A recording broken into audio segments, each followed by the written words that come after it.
70 পরবর্তী সময় 80-র দশকে বাজারে এটি কাপড় কাচার সাবান খুব পরিচিতি পায়। নামটি তার কি? আলমের একদম পচা সাবান। আ উত্তরাধিকার সূত্রে এই পচা সাবানের আপনি কে? আমি একজন ডাইরেক্টর। আমার ফাদার এটা ছিল। কারণ আমরা ৫ ভাই। আমরা ডাইরেক্টর। ওকে। পচা সাবান শুরু হইল কিভাবে, কবে, কখন, কোথা থেকে? মোটামুটি এটা প্রায় ৮০ দশকেই বলতে গেলে চলে। এরকম জাস্ট এক্সাক্টলি টাইমটা আমাদের খেয়াল নেই। আমার আব্বা অন্য সাবান, বিভিন্ন ধরনের সাবান তৈরি করত।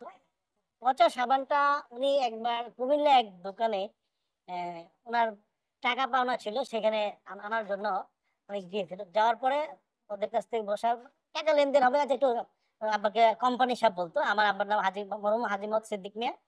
কোম্পানি সাহেবকে চা খাও, চা নিয়ে আসো। পচার কুমিল্লাতে? দোকান, হ্যাঁ, কুমিল্লায় যখন উনি গেল, বলে যে পচার দোকানের চা নিয়ে আসো। পচার দোকানের চা শুনে আব্বা একটু অবাক হলো। কি কয় আবার? পচার দোকানের চা? এটা কেমন ধরনের কথা? কয় চাটা অনেক মজা। পরে কর্মচারী বলতেছে যে উনার যারে পাঠাইছে, স্যার ওখানে তো অনেক লাইন হয়। লাইন হয়, ০.৫ ঘন্টার উপরে লাগবে। লাইন দিয়ে খেতে হয়।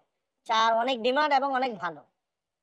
আমার আব্বা বলল যে পচা চা নাম দিছে। আবার লাইন ধরে চা খেতে হবে, ০.৫ ঘন্টা লাইন ধরে আসতে হবে। এমন চাটাও খেতে হবে। আর নামটা তখন ওই যে পচা নাম রাখছে, জিনিস ভালো। আব্বার মাথায় তখন এই জিনিসটা আসলো যে আমি এমন একটা কাজ করব, মানুষ আমার জিনিসটা নিয়ে একটু হাসবে ভিতরে। কি পচা? মানে একটু নাক সিটকাবে। আর জিনিসটা যখন ইউজ করবে তখন বলে না, মান ভালো। ওই স্লোগানটা আমার আব্বা ইয়ে করলো যে নামে নয় গুণে পরিচয় আলমের একজন পচা সাবান। মানে নামটা না, তার কাজ গুণটা দেখ। এই জিনিসটা স্লোগানটা উনি তখন থেকে ইয়ে হলো। নামে নয় গুণে পরিচয়। সেই থেকে নাম হলো নাম হলো পচা সাবান। পচা সাবান। আলমের একজন পচা সাবান। আলম কে? আলম আমার সবার বড় ভাই। যেহেতু বড় ছেলে, ওই হিসাবে নামটা এখান থেকে আসছে। আচ্ছা। এই পচা সাবান তো একসময় সাংঘাতিক বিখ্যাত ছিল। জি, ইনশাআল্লাহ, ইনশাআল্লাহ। গণমানুষের কাপড় কাচার জন্য। অবশ্যই, অবশ্যই। তাই না? অনেকে কিন্তু গোসলও করছে, এরকম আছে। একসময়। এই যে আমরা দেখছি যে খাজলি-টাজলি গ্রামে যে একজিমা, বেখাও, এগুলো পর্যন্ত অনেক সময় অনেকে বলছে ভালো হয়ে যায়।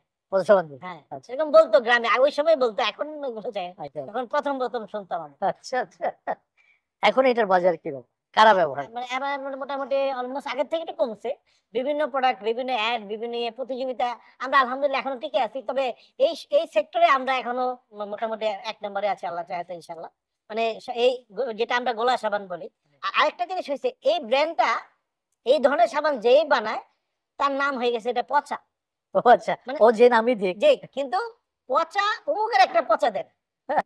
মানে এই জিনিসটার গোলাটার নাম হয়ে গেছে এখন পচা। মানে আমাদের এটা একটা প্রসিদ্ধ পচা সাবান, মানে সাইজ হয়ে গেছে এটা। আচ্ছা। পচা সাবান।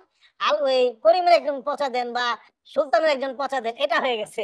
মানে আমাদের নামটা এখন পচা পেয়ে গেছে। পচাকে অতিক্রম করতে কেউ পারে। হতে পারে না। আমাদের নামটা সাথে রাখতে হচ্ছে। আচ্ছা, আচ্ছা।